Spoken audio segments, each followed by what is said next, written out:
Assalamualaikum. I hope you all are fine. So in this video we are going to continue the final term preparation series of EDU 431, that is test development. So यहाँ पे सबसे पहले as you all know कि ये हमारा basically part 3 जा रहा है फाइनल टर्म की प्रिपरेशन का। And previous 2 videos and 2 parts में हमने टॉपिक नंबर 55 to 100 तक जो है वो कवर किया था, राइट। सो अब यहाँ पे जो है वो हम टॉपिक 101 स्टार्ट करते हैं, that is scoring rubrics for ऐसे टाइप आइटम्स। अच्छा, अब यहाँ पे बेसिकली ऐसे टाइप आइटम्स का तो आपको समझ आ गया कि किस चीज़ की बात हो रही है कि अगर हम एज अ टीचर बच्चों से जो है वो सब्जेक्टिव टाइप पेपर ले रहे हैं जिसमें कोई ऐसे या इस तरह से फ्री हैंड राइटिंग है, ठीक है। तो अब इसमें स्कोरिंग रूब्रिक्स क्या है, तो रूब्रिक्स जो है वो बेसिकली आपके लिए लाइक एज अ टीचर आपके लिए जो है वो एक गाइड के तौर पे काम करता है। और इसमें क्या होता है कि हम like in the form of table या जैसे भी करके मार्क कर लेते हैं कि हमने ऐसे को या किसी भी बच्चे की सब्जेक्टिव क्वेश्चन को चेक करना है तो उसमें हमने क्या क्या आइटम्स चेक करने हैं, उसमें क्या क्या क्वालिटीज़ होनी चाहिए एंड उनको नंबर कैसे देने हैं, ठीक है। तो यहाँ पे अब वो यही कह रहा है कि ऐसे आइटम्स को सब्जेक्टिव क्वेश्चंस को स्कोर करने में काफ़ी ज़्यादा टाइम लगता है एंड ये बहुत ज़्यादा मुश्किल प्रोसेस है। तो इसके लिए क्या होना चाहिए कि आपकी जो स्कोरिंग है वो कंसिस्टेंट भी होनी चाहिए। और सिर्फ ये नहीं कि अगर आप हैं for example as a teacher and आपने 50 स्टूडेंट्स के ऐसे को रेट किया है तो लाइक मार्क किया तो आपने एक तरह से नंबर दे दिया, बल्कि अगर एक से ज़्यादा टीचर्स एक ही बच्चे के ऐसे को चेक करें तो उनकी भी स्कोरिंग एंड उनकी मार्किंग वगैरह वो भी सेम होनी चाहिए, ठीक है। क्यों? क्योंकि ये काफ़ी सब्जेक्टिव टाइप की चीज़ है तो इसमें बायसेस का काफ़ी ज़्यादा चांस होता है। तो इस चीज़ से बचने के लिए हम स्कोरिंग रूब्रिक्स जो है वो यूज़ करते हैं। तो रूब्रिक्स आप लोगों ने याद रखना है कि एक सेट ऑफ क्राइटेरिया होता है जो हेल्प करता है टीचर्स को स्टूडेंट के सब्जेक्टिव तरह के क्वेश्चन एंड आंसर्स को मार्क करने के लिए। अच्छा जी, फिर उसके अलावा अब यहाँ पे देखें कि अगर कोई आपसे पूछ ले कि स्कोरिंग रूब्रिक्स के क्या क्या यूजेस हैं, ये आगे भी रिपीट होगा, तो आपने कहना है कि राइटिंग सैम्पल्स की परफॉर्मेंस को देखने के लिए यूज़ होता है। और ना सिर्फ इसलिए बल्कि अगर हम स्टूडेंट से कोई ग्रुप एक्टिविटीज़ करवा रहे हैं या कोई एक्सटेंडेड कोई लेंथी प्रोजेक्ट्स करवा रहे हैं या फिर कोई ओरल प्रेजेंटेशन है, तो इन सब चीज़ों के लिए वाइवा वगैरह के लिए, इंटरव्यूज़ के लिए, इन सब के लिए जो है वो हम स्कोरिंग रूब्रिक्स जो हैं वो यूज़ कर सकते हैं। सही है। तो अब यहाँ पे जो है वो अब वो कह रहे हैं कि स्कोरिंग रूब्रिक्स के क्या क्या बेनिफिट्स हैं। तो इसके 2 बेनिफिट्स ये हैं कि ये सबसे पहले क्या होता है कि ये एग्जामिनेशन सिस्टम को सपोर्ट करता है एंड टीचर्स को पता चल जाता है कि क्या स्पेसिफिक क्राइटेरिया है जिसके हिसाब से उन्होंने मार्किंग करनी है। इसी तरह से स्टूडेंट्स को भी अच्छा सा फीडबैक मिल जाता है और उनको पता चल जाता है कि क्या क्राइटेरिया मार्किंग में जो है वो उनका कम रह गया, क्या वीक एरिया ऑफ परफॉर्मेंस था, ताकि वो नेक्स्ट टाइम उसको इम्प्रूव कर लें। सही है। अच्छा, अब यहाँ पे जो है वो स्कोरिंग रूब्रिक्स की आगे कुछ टाइप्स आ जाती हैं। सबसे पहले आ जाता है एनालिटिक स्कोरिंग रूब्रिक और फिर हम एक पढ़ेंगे होलिस्टिक। सही है। तो यहाँ पे आप लोगों ने याद रखना है कि एनालिटिक रूब्रिक मेथड को जो है वो हम स्कोरिंग की या पॉइंट और रेटिंग मेथड भी बोलते हैं। ये यहाँ पे जो है वो हमारे पास ब्रैकेट्स में लिखा हुआ है। और इसी तरह से होलिस्टिक को हम कहते हैं ग्लोबल रेटिंग मेथड और सॉर्टिंग रेटिंग मेथड।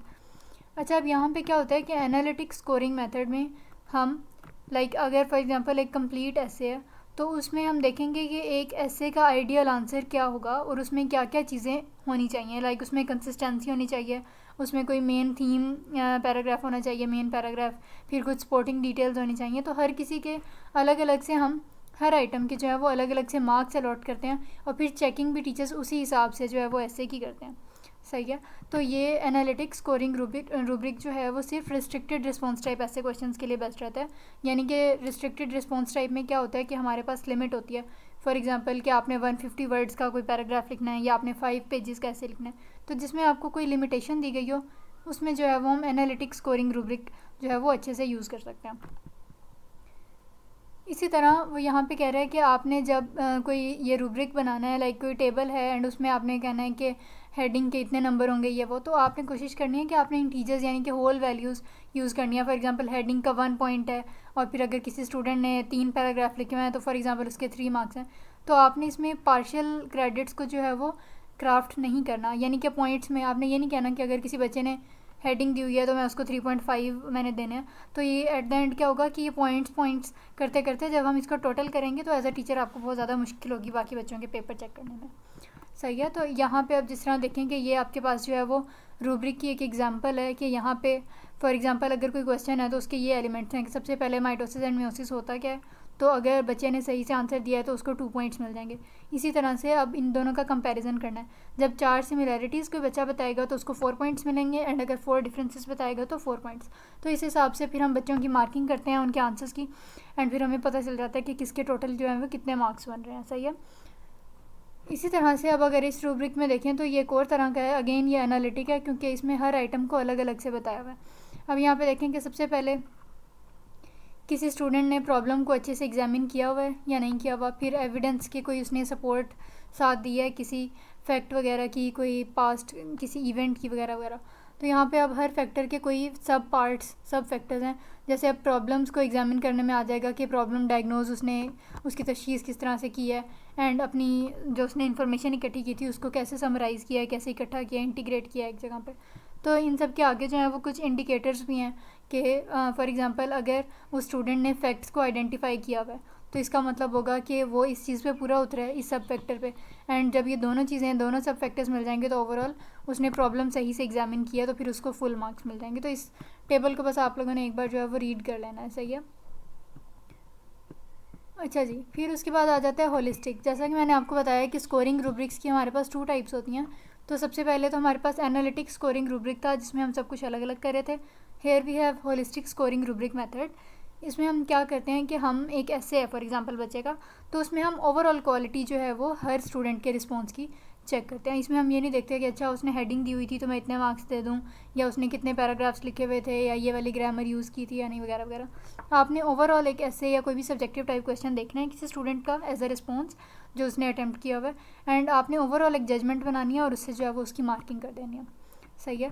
तो अब यहाँ पे कुछ वेज़ हैं कि किस तरह से हम होलिस्टिक रूब्रिक मेथड जो है वो यूज़ कर सकते हैं। तो सबसे पहला इसका बेटर वे ये है कि आपने बिफोर हैंड, यानी कि पहले से आपने डिसाइड कर लेना है कि आप कितनी कैटेगरीज़ में जो है वो बच्चों के मार्क्स जो है वो लाइक सॉर्ट आउट करेंगे। फॉर एग्जांपल हमारे पास अब ऐसे जो है वो 10 मार्क्स का है, तो हम देखेंगे कि फॉर एग्जांपल हमने 5 मार्क्स किस लेवल के ऐसे को देने हैं, इसी तरह 7 मार्क्स किस लेवल के ऐसे को देने हैं, 9 किसको देने हैं। एक तो ये है कि आप पहले से डिसाइड कर लें, कोई माइंड मैप बना लें। सेकंड वे इसका ये है कि आपने डिफरेंट कैटेगरीज़ बनानी है, एक कैटेगरी ए बी सी। फिर आपने देखना है कि अच्छा जो सबसे बेस्ट होगा उसको मैंने कैटेगरी ए में रखना है, फिर इसी तरह जो सबसे लीस्ट होगा उसको हमने कैटेगरी डी में रखना है। तो एक ये इसका तरीका है।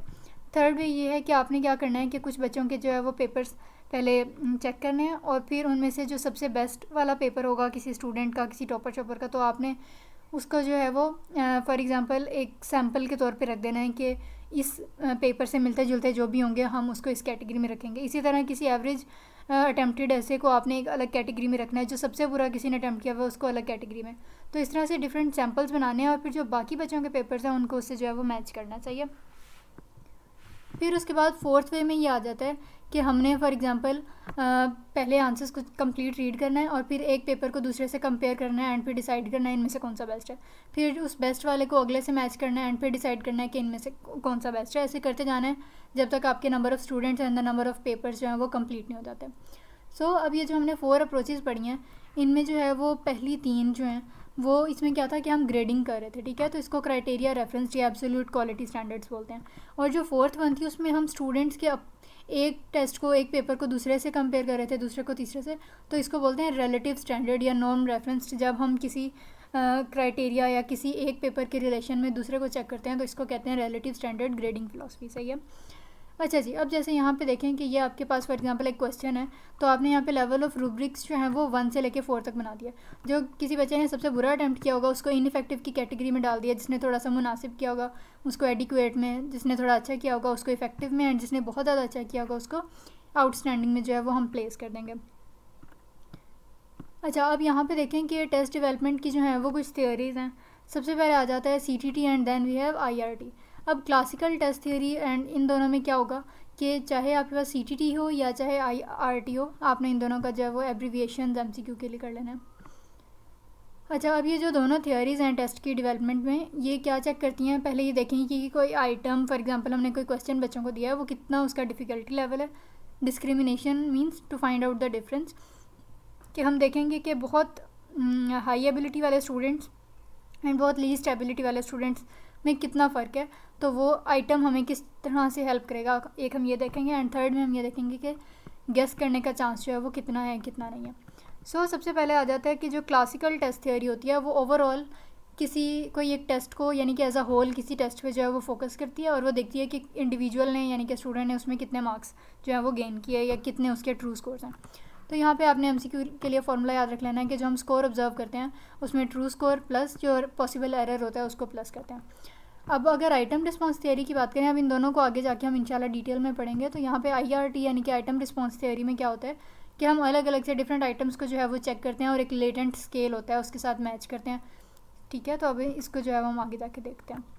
अच्छा जी, अब सबसे पहले आ जाता है कि आइटम की जो है वो हमने एनालिसिस करनी होती है।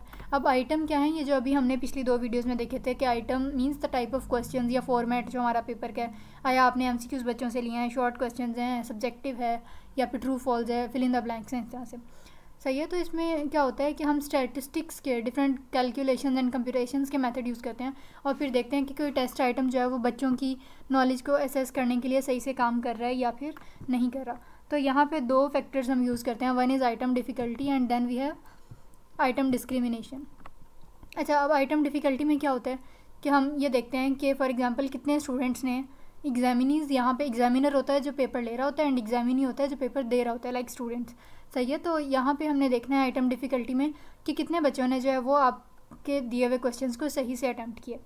उसके अलावा आइटम डिस्क्रिमिनेशन ये होता है जो एग्जामिनीज को डिफरेंट लेवल्स पे जो है वो डिफ्रेंशिएट करता है, यानी कि बताता है कि ये बच्चे जो हैं वो ज़्यादा नॉलेजेबल हैं, ज़्यादा इनका लेवल ऑफ नॉलेज है और इनको ज़्यादा चीज़ें आती हैं एज़ कम्पेयर टू अदर्स। इसी तरह यहाँ पे एक और हम एनालिसिस टेक्निक यूज़ करते हैं, that is called as distractor analysis. तो अगर आप लोगों को याद हो तो एमसीक्यू में हमने देखा था कि एक राइट आंसर होता है और उसके अलावा जो बाकी 3 ऑप्शंस होते हैं उनको डिस्ट्रैक्टर या फॉइलर बोलते हैं। तो डिस्ट्रैक्टर्स को भी हम एनालाइज करते हैं, क्योंकि ऐसा नहीं होना चाहिए कि फॉर एग्जांपल डिस्ट्रैक्टर्स जो हैं उनको शक्ल से ही देख के पता चल जाए कि ये डिस्ट्रैक्टर्स हैं एंड राइट आंसर थोड़ा सा लेंथी और हो या ज़्यादा अच्छी वर्डिंग में लिखा हो और डिस्ट्रैक्टर बस ऐसे ही हमने खाना पूरी की हो। तो डिस्ट्रैक्टर्स को भी हम एनालाइज करना ज़रूरी होता है and we must make sure as a teacher कि डिस्ट्रैक्टर्स जो हैं वो भी उतने ही अट्रैक्टिव हों जैसे हमारे पास राइट आंसर अट्रैक्टिव है। ठीक है, नहीं तो स्टूडेंट्स गेस कर लेंगे।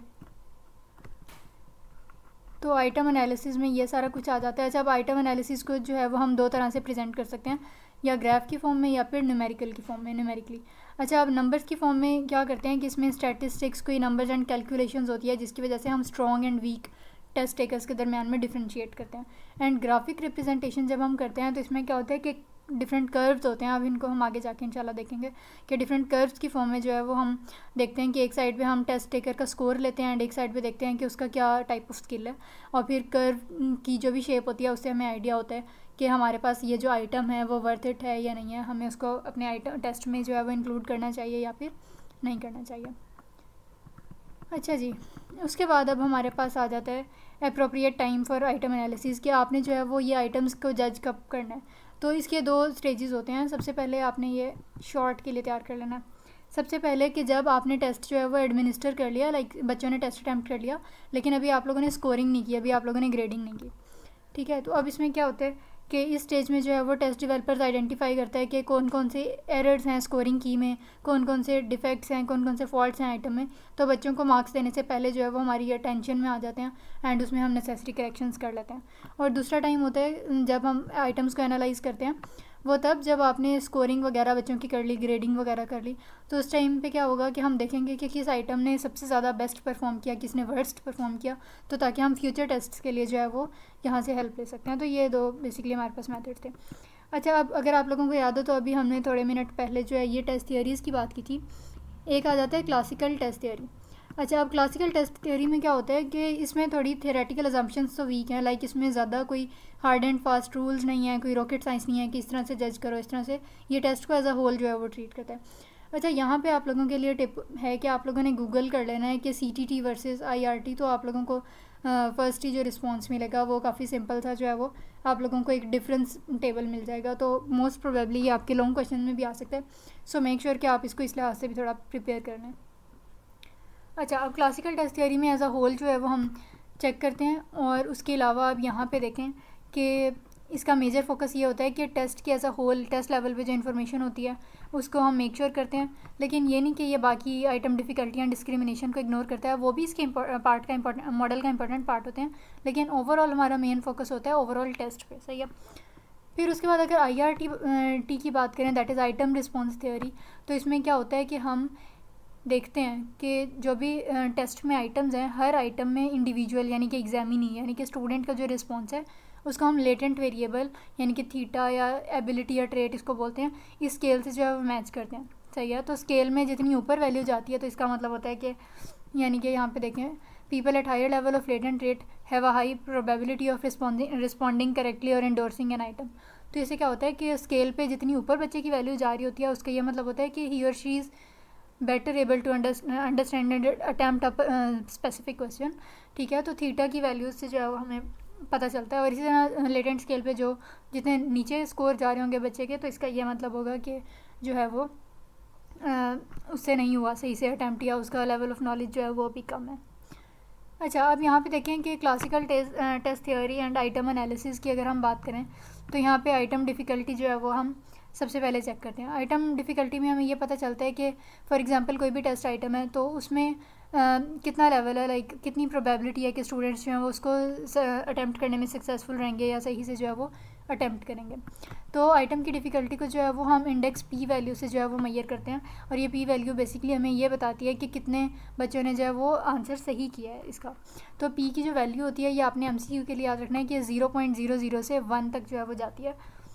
ठीक है, तो जितनी वैल्यू पी की हमारे पास, इंडेक्स पी की वैल्यू जितनी हमारे पास 1 से करीब होती जाएगी, इसका मतलब होगा कि जो आपका आइटम है, जो आपने बच्चों को टेस्ट में क्वेश्चन दिया है, वो काफ़ी ज़्यादा आसान है और जिसकी वजह से काफ़ी सारे बच्चों ने उसको सही से अटैम्प्ट किया। एंड अगर बिल्कुल ज़ीरो के करीब जाएगी वैल्यू, तो इसका मतलब होगा कि हमारे पास जो है वो आइटम काफ़ी डिफ़िकल्ट है। अब जो आइडियल वैल्यूज़ होती हैं फॉर एग्जांपल वो रहती हैं 0.4 से 0.6 तक। इसका मतलब होता है कि मीडियोकर या मीडियम या मॉडरेट आइटम लेवल था, डिफ़िकल्टी लेवल था किसी आइटम का। सही है, तो ये आप लोगों ने शॉर्ट और MCQ के लिए तैयार रखना है। अब जैसे देखें कि ये जो 0.4, 0.00 एंड 1 है, इसको हम परसेंटेज की फॉर्म में भी लिख सकते हैं। तो ये 0 to 100% है, लेकिन आमतौर पर जो है वो इस तरह डेसिमल्स में आपको लिखा हुआ मिलेगा। अच्छा, अब इसको कैसे हम करते हैं कि हम देखते हैं कि कितने स्टूडेंट्स ने सही आंसर दिया उस नंबर को। फॉर एग्जांपल अब क्लास में 10 स्टूडेंट्स हैं जिनमें से 2 ने सही आंसर दिया, तो 2 को हम डिवाइड करेंगे टोटल नंबर ऑफ़ स्टूडेंट्स है जिन्होंने अटैम्प्ट किया, तो 2/10 हमारे पास जो है वो उसका आंसर आ जाएगा 0.5। इसी तरह से आइडियल वैल्यू क्या होती है, आइडियल वैल्यू यहाँ पे जो है वो कैलकुलेट करके बताई है। देखें, आइडियल वैल्यू में जो है वो सबसे पहले हम देखते हैं कि रैंडम गेस करने का कितना लेवल था। फॉर एग्जांपल हमारे पास कोई MCQ है और उसके 4 ऑप्शन हैं। सही है, 4 अल्टरनेटिव्स हैं। तो उसके लिए क्या होगा कि अगर बच्चे को पेपर आता है या नहीं आता, MCQ आता है या नहीं आता, आपने क्या करना है कि उसका पहले चेक करना है कि रैंडम गेस करने का क्या लेवल हो सकता है कि वो सही से गेस कर ले। तो 1 चॉइस को आपने, टोटल कितनी चॉइसेस हैं 4, तो आपने पहले 1 को 4 से डिवाइड किया, आपके पास आ गया 0.25। अब ये आपके पास है रैंडम गेसिंग का लेवल। अब हमने क्या करना है, हमने आइडियल वैल्यू जो है वो फाइंड आउट करनी है। तो आइडियल वैल्यू को फाइंड आउट करने के लिए हम रैंडम गेसिंग लेवल को प्लस करते हैं, किसके साथ, एक एवरेज के साथ। अब वो एवरेज यहाँ पे वैसे प्लस आना था, आई एम नॉट श्योर, क्योंकि एवरेज में जो है वो हम बेसिकली प्लस करके चीज़ों को जो है वो करते हैं। अच्छा, यहाँ पे आप देखें कि मिड वे असल में हम फाइंड कर रहे हैं। तो मिड वे में आपने क्या करना है कि फॉर एग्जांपल एक आइटम का परफेक्ट स्कोर क्या है 1 यानी कि 100%, और फिर आपने देखना है कि 1 divided by the number of choices, कि 1 डिवाइडेड बाय अब टोटल कितनी चॉइसेस थी 4। तो अब आपने जो है वो इन दोनों को माइनस करना है एंड इन दोनों को 2 से डिवाइड कर देना है। अब जो भी आंसर आया उसको 0.25 में प्लस किया, तो ये आपके पास जो है वो आइडियल वैल्यू का आंसर आ गया। अगेन ये जो पी वैल्यूज़ होती हैं वो 0.90, देखें 1 से जितना करीब जा रहा है वो बहुत ज़्यादा इजी आइटम्स होते हैं, एंड टीचर को सोचना चाहिए कि अब इतने इजी भी नहीं देने, क्योंकि हमने जो है वो सारी उसके बच्चों की लेवल ऑफ नॉलेज है वो चेक करना होता है। इसी तरह से अगर पी वैल्यूज़ 0.20 यानी कि 0 से काफ़ी करीब हैं, तो ये बहुत ज़्यादा डिफ़िकल्ट आइटम्स होते हैं, और अगेन इनको दोबारा से टीचर को जो है वो रिकन्सिडर करना चाहिए। अच्छा जी, फिर उसके बाद अब यहाँ पे क्या है कि काफ़ी सारे जो टेस्ट एक्सपर्ट्स हैं वो बिलीव करते हैं कि जो मैक्सिमम डिस्क्रिमिनेशन लेवल है, डिस्क्रिमिनेशन लेवल क्या होता है, कोई इस तरह का डिफरेंस लेवल, कोई इस तरह की माइनस की वैल्यू जो बेसिकली टीचर को ये हेल्प लेने में, आइडेंटिफाई करने में हेल्प करती है कि उनकी क्लास में हाई अचीवर्स कितने बच्चे हैं एंड लो अचीवर्स कितने बच्चे हैं।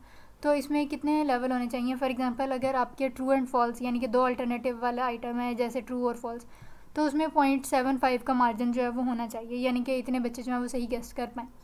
3 अल्टरनेटिव, अगर 3 चॉइसेस हैं आपके MCQs में, तो 0.67, 4 में 0.63 एंड 5 में 0.60, तो इनको आपने जो है वो एक बार देख लेना है। ठीक है, तो अगर आइटम की डिफ़िकल्टी 30% से ज़्यादा है या फिर 90% से ज़्यादा आसान है वो, मतलब 30 to 90 के दरमियान में सही है, लेकिन अगर इससे कम या इससे ज़्यादा है तो इसका ये मतलब है कि आपको जो है वो एज अ टीचर अपने टेस्ट को फिर से दोबारा रिकन्सिडर करने की ज़रूरत है। अच्छा, अब ये आइटम्स को हम कैसे डिस्क्रिमिनेट करते हैं, तो यहाँ पे देखें सबसे पहले आपको पता होना चाहिए। अच्छा, अब यहाँ पे आइटम डिस्क्रिमिनेशन होता क्या है कि किसी भी आइटम यानी कि किसी भी क्वेश्चन फॉर्मेट की एबिलिटी कि उससे हम high achievers and low achievers के दरमियान में जो है वो डिफ्रेंशिएट कर सकें, तो इसको हम कहते हैं आइटम डिस्क्रिमिनेशन। एंड इसकी रेंज हमारे पास -1 टू +1 होती है। अच्छा, अब यहाँ पे -1 से जैसे जैसे हम राइट साइड की तरफ यानी कि +1 की तरफ जाते जाएंगे, तो इसका मतलब होगा कि ज़्यादा जितनी वैल्यू है उतना ज़्यादा वो अच्छे से आइटम जो है वो डिस्क्रिमिनेट करने के लिए यूज़ हो पा रहा है। यहाँ पे जो है वो हम मेक श्योर करते हैं कि अगर ज़ीरो से लेस या ज़ीरो के पास जो है अगर कोई वैल्यू आ रही है आइटम डिस्क्रिमिनेशन की, तो उसको जो है वो हम एग्ज़ाम से रिमूव ही कर दें। उसके अलावा यहाँ पे अब देखें जो एक्सेप्टेबल रेंज होती है वो हमारे पास होती है 0.2 यानी कि 0.20 या उससे ज़्यादा, और आइडियल वैल्यू यानी कि जो बेस्टेस्ट वैल्यू होती है हमारे पास that is closer to 1 the better, यानी कि जितना जो है वो 1 से पास हो उतना बेटर है। अच्छा, अब यहाँ पे आपने क्या करना है कि जब बच्चों को मार्क्स वगैरह दे देने हैं तो आपने उनमें से सेपरेट करना है जिन स्टूडेंट्स के टॉप 27% मार्क्स हैं एंड उन स्टूडेंट्स के जिनके नीचे से जो है वो 27% टॉप है। फॉर एग्जांपल नीचे वाले 27% को और इसी तरह ऊपर वाले 27%, इन दोनों को आपने जो है वो अलग से कैटेगराइज करना है, और जब इन दोनों को हम माइनस करेंगे तो हमारे पास जो है वो आइटम डिस्क्रिमिनेशन की वैल्यू आ जाएगी। इसी तरह अगर आपके पास आइटम डिस्क्रिमिनेशन की वैल्यू नेगेटिव में आ रही है तो वो बिल्कुल अनएक्सेप्टेबल होती है एंड उसको जो है वो हमें क्या करना होता है, बिल्कुल अपने टेस्ट में से एज ए टीचर जो है वो रिमूव करना होता है। अच्छा, अब इस तरह यहाँ पे ये आप लोगों ने की याद रख लेनी है, पेपर में हो सकता है in the form of table ही आ जाए। तो सबसे पहले अगर 0 से 0.19 तक जो आपके पास वैल्यू आ जाए डिस्क्रिमिनेशन इंडेक्स की, तो ये पुअर आइटम होगा, इसको रिवाइज़ करना है। 0.2 से 0.29 तक आए तो ये एक्सेप्टेबल है, मतलब सही रेंज में है। 0.3 से 39 तक आए तो ये गुड है, एंड अगर इससे ग्रेटर देन आए तो वो एक्सीलेंट है। अच्छा, फिर उसके बाद ये आइटम कैरेक्टरिस्टिक कर्व एक होता है जो हमारे पास आइटम रिस्पॉन्स थियोरी में जो है वो यूज़ होता है, ठीक है। अब यहाँ पे आपने शॉर्ट और लॉन्ग के लिए याद कर लेना है कि जो आइटम कैरेक्टरिस्टिक कर्व है इसकी 3 हमारे पास प्रॉपर्टीज़ होती हैं। सबसे पहले डिफ़िकल्टी जो हमें ये बताता है कि कोई भी टेस्ट आइटम या कोई क्वेश्चन जो है वो कितना इजी या कितना डिफ़िकल्ट है अटैम्प्ट करने में सही से। सेकंड आ जाता है डिस्क्रिमिनेशन, जो हमें आइडिया देता है कि जो जिन बच्चों का लेवल ऑफ नॉलेज जो है वो ज़्यादा है वर्सेस वो बच्चे जिनका बिल्कुल ही नहीं है या बहुत कम है। इसी तरह से थर्ड हमारे पास आ जाता है आइटम कैरेक्टरिस्टिक कर्व, ये ग्राफिकल रिप्रेजेंटेशन होती है एंड इससे जो है वो हमें पता चलता है कि कितनी पॉसिबिलिटी है कि कोई क्वेश्चन को बच्चे सही से जो है वो करेक्टली अटैम्प्ट करेंगे और कितने जो है वो गलत अटैम्प्ट करेंगे। अब आइटम रिस्पॉन्स थियोरी में हमारे पास जो है आइटम कैरेक्टरिस्टिक कर्व का ये काम होता है कि आपको आइटम डिफ़िकल्टी का बताता है, डिस्क्रिमिनेशन पावर का बताता है, और उसके अलावा ये बताता है कि कोई क्वेश्चन गैस करना कितना जो है वो सही गैस करना पॉसिबल है। अब यहाँ पे देखें कि हमारे पास ये आ जाता है टिपिकल आइटम कैरेक्टरिस्टिक कर्व, ये बेसिक आईसीसी है, अब ये बार बार रिपीट होगा।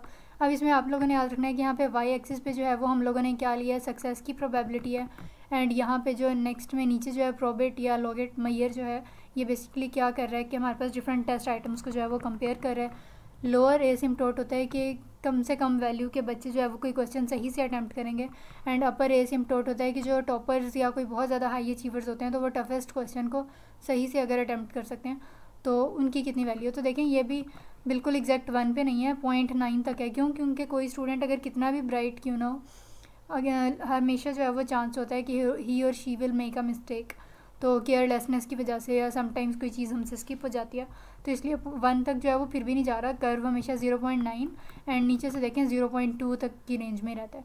मतलब कोई बच्चा कितना भी अगर लो अचीवर हो तो फिर भी कोई ना कोई चांस होता है कि वो गेस सही करके जो है वो मार्क्स थोड़े बहुत ले सकता है।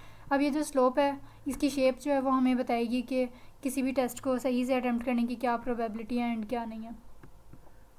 तो ये बेसिक हमारे पास जो है वो कर्व था। अच्छा, अब ये टॉपिक नंबर 110 तक कवर हो गया। इसमें अगर कोई भी कन्फ्यूजन या क्यूरी हो so you can always drop a comment. मैं आगे टॉपिक करवा देती but this video will become a lot lengthier, तो उसको इंशाल्लाह नेक्स्ट वीडियो में कवर करेंगे।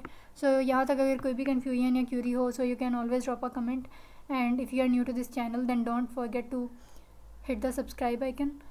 See you soon in the next video. Till then, Khuda Hafiz.